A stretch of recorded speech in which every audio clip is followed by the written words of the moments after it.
2026 সালের class 12-এর semester 4 nutrition পরীক্ষার প্রস্তুতি কেমন চলছে? নতুন সিলেবাস, নতুন প্যাটার্ন। চিন্তা তো একটু হচ্ছেই, তাই না? চলুন আজ আমরা ধাপে ধাপে আলোচনা করব কিভাবে এই পরীক্ষার জন্য সেরা প্রস্তুতিটা নেওয়া যায়। আচ্ছা, পরীক্ষার প্রশ্নপত্রের গঠনটা একবার ভাবুন তো। 10টা বড় প্রশ্ন আসবে, তার মধ্যে উত্তর দিতে হবে 5টার।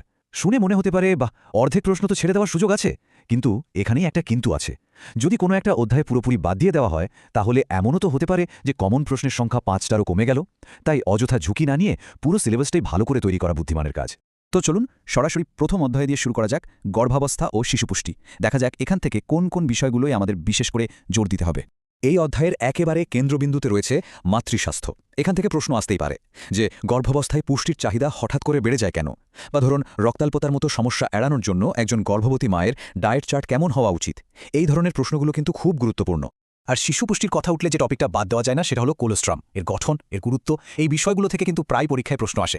মাতৃস্বাস্থ্যে ঠিক পরেই আসে শিশুপুষ্টির অন্যান্য দিকগুলো, যেমন মাতৃদুগ্ধ আর কৃত্রিম দুধের মধ্যে পার্থক্যটা ঠিক কী, উইনিং বা স্তন্যপান ছাড়ানোর সঠিক পদ্ধতিটা কী, আর তার সাথে বাল আহার বা মাল্টিপারপাস ফুডের মতো সাপ্লিমেন্টারি খাবারগুলোও পরীক্ষার জন্য বেশ হট টপিক।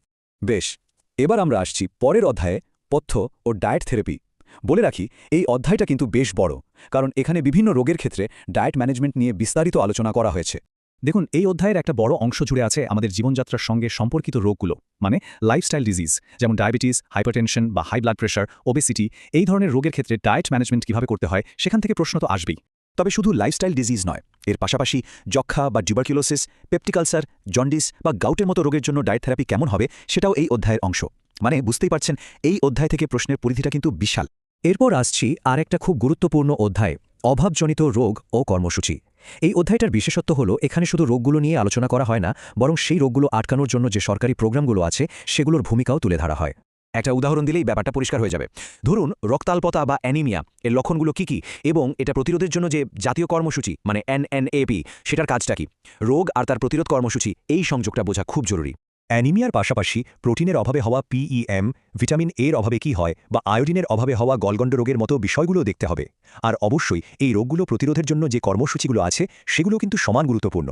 চলুন এবার নজর দেওয়া যাক সেই সব জাতীয় আর আন্তর্জাতিক সংস্থাগুলির দিকে যারা আমাদের দেশের পুষ্টি আর খাদ্য পরিকল্পনা নিয়ে কাজ করে। এই অধ্যায়ে ICDS বা সুসংহত শিশু বিকাশ সেবার মতো কর্মসূচিগুলো কিন্তু খুব ভালোভাবে পড়তে হবে। এর আসল উদ্দেশ্যটা কি, এটি কাদের জন্য কাজ করে, আর এর সুবিধাগুলো কী সবকিছু খুঁটিয়ে জেনে রাখা দরকার। আর হ্যাঁ, এই অধ্যায় থেকে কিন্তু প্রচুর সংক্ষিপ্ত নাম বা অ্যাক্রোনিমের প্রশ্ন আসে, যেমন ধরুন MDMP মানে মিড ডে মিল প্রোগ্রামটা কি, বা WHO পুষ্টির উন্নয়নে কী ভূমিকা নেয়। এই সংস্থাগুলোর পুরো নাম আর তাদের কাজ সম্পর্কে একটা পরিষ্কার ধারণা থাকা চাই। তো এত আলোচনার পর শেষ মুহূর্তের রণকৌশলটা কি হওয়া উচিত, বিশেষ করে যাদের হাতে সময় একটু কম, তাদের কি করণীয়?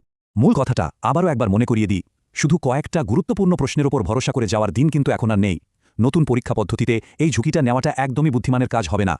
আচ্ছা, যারা হয়তো সারা বছর ঠিকমতো প্রস্তুতি নিতে পারেনি তাদের জন্য একটা বাস্তবসম্মত প্ল্যান বলি। প্রথমত চেষ্টা করতে হবে লিস্টের সব প্রশ্নই কভার করার। যদি সময় কম থাকে তাহলে সবচেয়ে গুরুত্বপূর্ণ প্রশ্নগুলো আগে করতে হবে। আর যদি পরিস্থিতি আরও কঠিন হয় তাহলে অন্ততপক্ষে একটা সম্পূর্ণ অধ্যায় এমনভাবে তৈরি করতে হবে যেখান থেকে যাই প্রশ্ন আসুক তার উত্তর দেওয়া যাবেই। এতে একটা ন্যূনতম নম্বর অন্তত নিশ্চিত করা যায়। তাহলে সবশেষে আসল চ্যালেঞ্জটা কিন্তু একটাই, এমন একটা পড়া রুটিন তৈরি করা যা এই নতুন পরীক্ষার বাস্তবতার সঙ্গে খাপ খায়। এখন ভাবার বিষয় হলো, এই নতুন বাস্তবতার জন্য আমাদের প্রস্তুতিটা কি যথেষ্ট হচ্ছে?